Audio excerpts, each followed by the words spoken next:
ও ও বউ, কোথায় গেলে তুমি? ধরো ধরো, বাজারগুলো ধরো। আরে আসছি বাবা। কই কি হলো তোমার?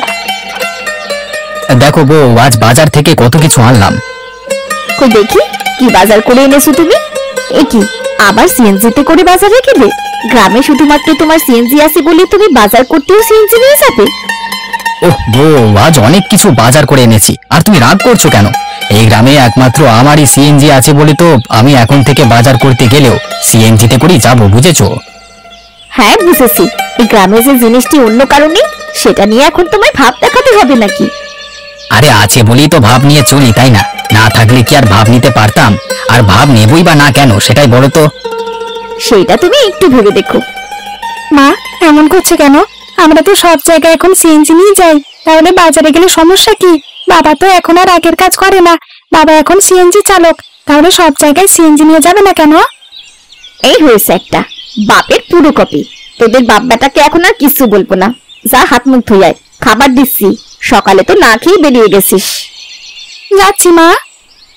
তুমি বাজারগুলো নিয়ে যাও, আমরা আসছি। কি গো দাদু, আজও মনে হচ্ছে কোনো মাছই পাবো না, খালি হাতেই বাড়ি ফিরতে হবে। প্রতিদিন এমন কেন হয় কি জানি। আর একটু চেষ্টা করি না দাদু ভাই, দেখি না কিছু পাই কিনা। তুমি তো প্রতিদিন ওই একই কথা বলো। কই জীবনে তো কিছু পেতে দেখলাম না। আহা দিদি ভাই, এত কথা বললে মাছ কি আর পাওয়া যায়? কেন? আমি কথা বললে কি হবে? কি আবার হবে, মাছ তো পালিয়ে যাবে। এই যে এই চুপ করলাম, এখন ফলো দেখে যান, দেখে কিছু পাও কিনা। এমন করে বলে না। আচ্ছা, আমি আবার জাল ফেলছি।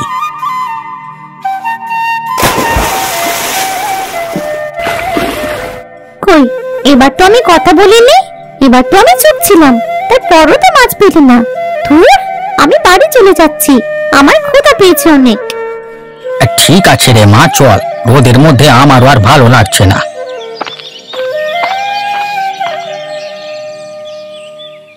তুমি আজ মাছ ধরতে গিয়েছিলে তাই না? আমি একটু পাশের বাড়ি গিয়েছি, অমনি তুমি সুযোগে জাল নিয়ে চলে গেলে। আচ্ছা, বারবার নিষেধ করা সত্ত্বেও কেন জাল নিয়ে নদীতে যাও? হ্যাঁ, একটু গিয়েছিলাম, তাতে আর কি হয়েছে বলো? দিন দিন তোমার বয়স হচ্ছে তো নাকি? নদীর পানিতে স্রোত থাকে, ভেসে গেলে তখন কি করবে? আমি কি মাঝ নদীতে যাই নাকি? আর আমি কখনো একাও যাই না, রাজু বা মনি ওদের কাউকে নিয়ে যাই। হ্যাঁ, নিজেও বিপদে পড়বে আর ওদেরও বিপদে ফেলবে, তাই না? ওভাবে আর বলো না, নদীর পাশেই এই বাড়িটা আমি করেছি, যাতে যখন তখন নদীর সংস্পর্শ পাওয়া যায়। কাছে না থাকলে কি আর এভাবে যেতাম? প্রতিদিন কেন তোমায় যেতে হবে? কোনোদিন চুনোপুটিটাও ধরতে পেরেছো? মা, সবাই একসাথে খেতে বসেছি, এখন একটু শান্তি করে খাই না। বাবাকে আর কিছু বলো না এখন। হ্যাঁ, এখন তো বাবাকে কিছু বলতে না করবেই, সাথে তোমার কথাটা এখন তুলতে না পারি, তাই তো? কেন বৌমা, ও আবার কি করলো? আপনার ছেলে কি করেনি শুধু সেটাই বলুন মা। এই গ্রামের মধ্যে সে একাই এখন সিএনজি চালক। কত কষ্ট করে ধার বকেয়া করে একটা সিএনজি কিনেছে, কারণ তার নাকি খুব শখ সিএনজি চালক হবে। সবই তো জানি মা, তা এখন কি হয়েছে সেটা বলো দেখি। কি আর হবে মা, কেনার পর থেকে আপনার ছেলের তো অহংকারে মাটিতেই পা পড়ছে না। সে এখন সব জায়গায় সিএনজি নিয়ে যায়, এখন সে আর এক কদম মাটিতে পা রাখে না, ঘোড়া দেখে ঘোড়া হয়ে গেছে। কি রে বাবা, কি শুনছি? ঠাম্মি, আমি আর বাবা আজ বাজারে গিয়েছিলাম সিএনজি নিয়ে। বাজার থেকে তো আমরা অনেক কিছু নিয়ে এসেছি, সিএনজি না নিয়ে গেলে কি আর এত সব বাজার করে একসাথে আনতে পারতাম, তুমি বলো? আচ্ছা মা, ও তো খুব ভালো করে জানে ও ছাড়া আর কারোই সিএনজি নেই গ্রামে, তাহলে সকলের কাছে এত ভাব দেখানোর কি আছে? বাবা, বৌমা তো ঠিক কথাই বলছে, কেন এমন করিস? লোক দেখানো কিছুই ভালো নয়, এতে নিজের কখনো ভালো হয় না, বরং খারাপই হয়। আমি যা বললাম সেটা মনে রাখিস। আচ্ছা মা। বাবা, কাল তো স্কুলের মাঠে মস্ত বড় মেলা বসবে, আমাদের নিয়ে যাবে না বাবা? আমি তো প্রতি বছরই নিয়ে যাই, এবারও নিয়ে যাব। আচ্ছা, তাহলে কাল সকালে সবাই কিন্তু প্রস্তুত হয়ে থাকবে, কেউ কিন্তু আবার দেরি করবে না, ঠিক আছে? কাউকে আবার যেন বলতে না হয়। হ্যাঁ দিদি, আমাকে বলতে হবে না একবারও, আমি ঠিক সময় মতো সবার আগে প্রস্তুত থাকবো। হি হি হি। আচ্ছা ঠিক আছে, এবার কম কথা বলে খাতো দেখি। আর একটা কথা, আমি আগেই বলে দিচ্ছি, কাল কিন্তু সিএনজিতে করেই যাব। কেউ কিন্তু আবার না করতে পারবে না, বুঝেছো তো মা? না দাদু ভাই, কাল মা কিচ্ছু বলবে না। আমরা কোথাও বেড়াতে যাবার সময় এই সিএনজি করেই যাব, তাই না? এটা আবার বলতে হয় নাকি? এই কথাটা সকলের মনে থাকলেই হয়।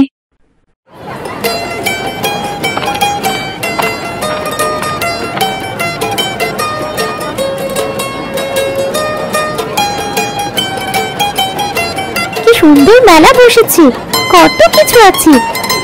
দিদি, তুই কি কি কিনবি রে?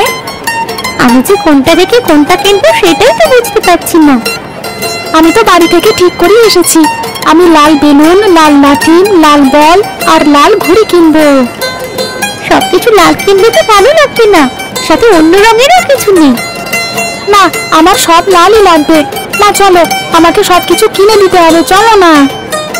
দাদু ভাই ভেতরে চলো, গিয়ে দেখি কি কি আছে। দিদি দেখেছিস বাঁদরটা কেমন করে নাচছে? দেখলাম, একদম তোর সাথে মিল আছে রে।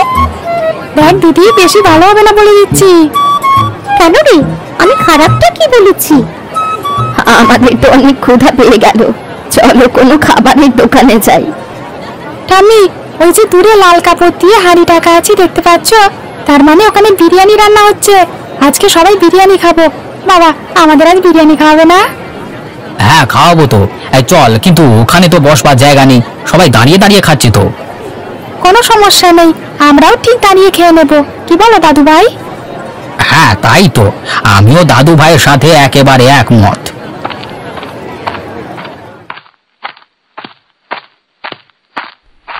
এই যে সিএনজি দাদা, যাবে নাকি সামনে? কেন যাব না, যাবার জন্যই তো বসে আছি। কোথায় যাবেন বলুন? আমি যাব কাঞ্চন ব্রিজ বাজারে। আমি তো ওই দিকটা ঠিক মতো চিনি না। আমি তো চিনি দাদা, সমস্যা হবে না। আমি আপনাকে ঠিক রাস্তা চিনিয়ে নিয়ে যাব। চলুন না দাদা, ভাড়া বাড়িয়ে দেবো। আচ্ছা, এত করে যখন বলছেন তখন চলুন, দেখি কি হয়। বাহ দাদা, আপনি তো খুব ভালো চালাতে পারেন। অনেক দিনের অভিজ্ঞতা নাকি? না তো, খুব বেশি দিনের না, নতুন কিনেছি, মাত্র কয়েকদিন হয়েছে। তা বেশ, তা বেশ, অল্প দিনই আপনি দেখছি খুব ভালো একজন চালক হয়ে উঠেছেন। কাজের প্রতি একাগ্রতা থাকলেই এমনটা সম্ভব।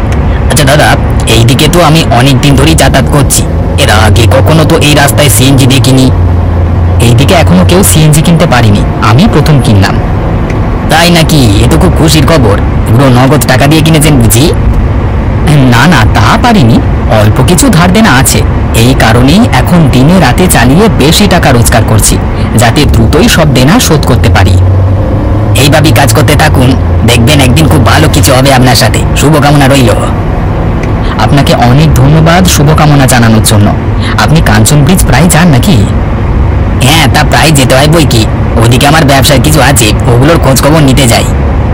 আচ্ছা, তাহলে আমিও খেয়াল রাখবো মাঝে মাঝে আপনি এদিকে আসেন কিনা, কেমন? আর আপনিও যদি খেয়াল রাখেন তাহলে আজকের মতো আমাকে পেয়ে যেতে পারেন। আমি না হয় আপনাকে কাঞ্চন ব্রিজে নিয়ে আসবো। কথাটা খুব ভালো বলেছেন। এরপর থেকে আমি খেয়াল রাখবো আপনি এসেছেন কিনা সেটা দেখবো। আসলে রিক্সা দিয়ে আসতে গেলে তো খুব বেশি দেরি হয়ে যায়, আর রাস্তাঘাটের অবস্থাও সবসময় একরকম থাকে না। রিক্সার অতিরিক্ত ঝাঁকা নিতে কোমরের হাড়গোড় মনে হয় ভেঙে যায়। আর বৃষ্টি হলে তো কোনো কথাই নেই, তখন তো আর রিক্সা কুলবে না। একদম, সামনেই তো বর্ষাকাল আসছে। আচ্ছা, আমরা চলে এসেছি। আপনার সামনেই ওই লাল বিল্ডিংটা, ওখানে রাখবেন। হ্যাঁ, ওর পেছনেই কাঞ্চন ব্রিজের বাজার। ধরুন টাকাটা, ধরুন। আপনার মতো যাত্রী পেয়ে ভালো লাগলো। আসি তাহলে, দরকার পড়লে ডাকবেন, কেমন? আচ্ছা।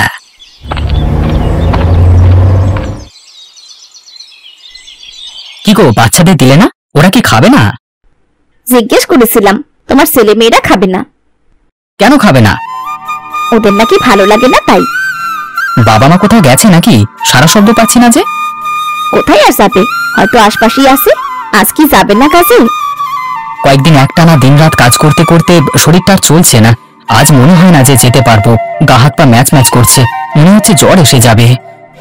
তোমাকে তো বলেছিলাম এত জোর করে কাজ করতে চেও না, শরীরে না কুলালে যাবার দরকার নেই। তুমি তো কিচ্ছু শোনো না। তোমার মনে নেই এই সিএনজি কিনবার সময় ধার দেনায় পড়তে হয়েছিল আমাকে? মাথায় তো সারাদিন ওই চিন্তাই ঘোরে। এত চিন্তা করে অসুস্থ হওয়া ছাড়া তো আর কিছুই হবে না, তাহলে শুধু শুধু এত দুশ্চিন্তা কেন করছো? আই, তুই আমার হাত ধরলি কেন? তোকে কিনে দেয়নি খাতা? আমার থেকে ছোট ক্লাসে পড়িস তুই, অথচ খাতা কলম পেন্সিল তোর সব আমার থেকে বেশি। তাহলে এখন আমার খাতা ধরছিস কেন? দে না দিদি, তোর খাতাটা কত সুন্দর, দেখেছিস কত সুন্দর লাল রঙের। আমার কোনো খাতা তো এমন লাল রঙের নেই রে দিদি। নেবার সময় কত সুন্দর মধুর গলায় ডাকিস, আর দেবার বেলায় কি করিস সেটা একটু মনে করে দেখ। আচ্ছা, তোরা দু ভাই বোন সুন্দর করে মিলেমিশে থাকতে পারিস না? তা না করে সারাদিন একজন আরেকজনের পিছনে এভাবে লাগিস কেন? তোরা যখন বড় হবি তখন এই সময়গুলো খুব মনে করবি। একজনের সাথে ইচ্ছে করলেই তখন আর দেখা হবে না, কথা হবে না, তখন বুঝবি কেমন লাগে। দেখা হবে না কেন মা? তোরা বড় হয়ে গেলে কি এভাবে একসাথে থাকতে পারবি? দিদি বিয়ে হয়ে যাবে, তখন শ্বশুর বাড়ির লোক কি তাকে সবসময় আসতে দেবে? দিবে না তো। তাদের যখন ইচ্ছে হবে শুধু তখনই দেবে। ইস, বললেই হবে নাকি? আমার দিদিকে আমি যখন খুশি তখন দেখতে যাবো, কারো কথা শুনবো না। কার এত বড় সাহস যে আমার দিদিকে আমাকে দেখতে দেবে না? তাকে আমি দেখে নেব। এখন তো দিদিকে পাত্তাই দিস না, পরের বাড়ি চলে গেলে তখন কেন দেখতে যাবি?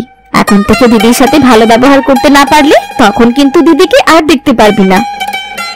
আমি আর তোর সাথে এমন করবো না রে দিদি, আমাকে মাফ করে দে।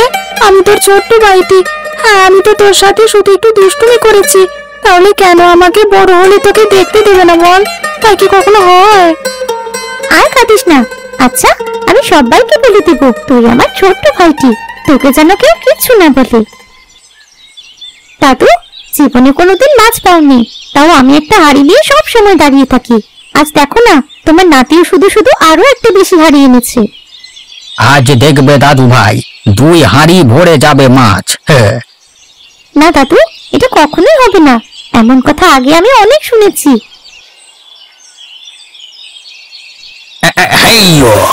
এই যে মাছেরা, জীবনে একবার আমার জালে ধরা পড়ো, তবে শুধু একবার। আমার নাতি নাতনিকে যেন বলতে পারি যে জীবনে একবার হলেও মাছ ধরতে পেরেছি আমি। ইয়াহু! আজ আমি এসেছি দেখে দাদু প্রথমবারের মতো এত মাছ পেয়েছে। আমি খুব ভাগ্যবান, দেখেছিস দিদি? আর তুই হচ্ছিস পোকা, তাই এত বছর দাদুর সাথে ছিলিস দেখে দাদু কোনো মাছ পায়নি। তুই আবার আমার সাথে ঝগড়া শুরু করবি? তাহলে বড় হলে কিন্তু আমাকে আর দেখতে পাবি না। আর হবে না, আমি ভুলে গেছিলাম। ঠিক আছে। ঠাম্মি, ও ঠাম্মি, আসো, আজ দাদু 2 হাড়ি মাছ ধরেছে। কি দেখছি আমি, কি শুনছি? সূর্য কি সত্যি আজ পূর্ব দিক থেকে উঠলো নাকি? তা তো উঠেছিলই, তা না হলে তো আজকে সারাদিন অন্ধকার থাকতো। আজকে আমরা সবাই প্রাণ ভরে খাবো, তারপর পুরো গ্রামের সব গরিব মানুষের মাঝে বিলিয়ে দেব। হ্যাঁ, একদম ঠিক বলেছো তুমি, তাই করো। দাদু, খুঁজে দেখো কোনো লাল মাছ আছে নাকি। তোমার নাতি তো আবার সব লাল চায়। ঠিক বলেছো দিদি ভাই।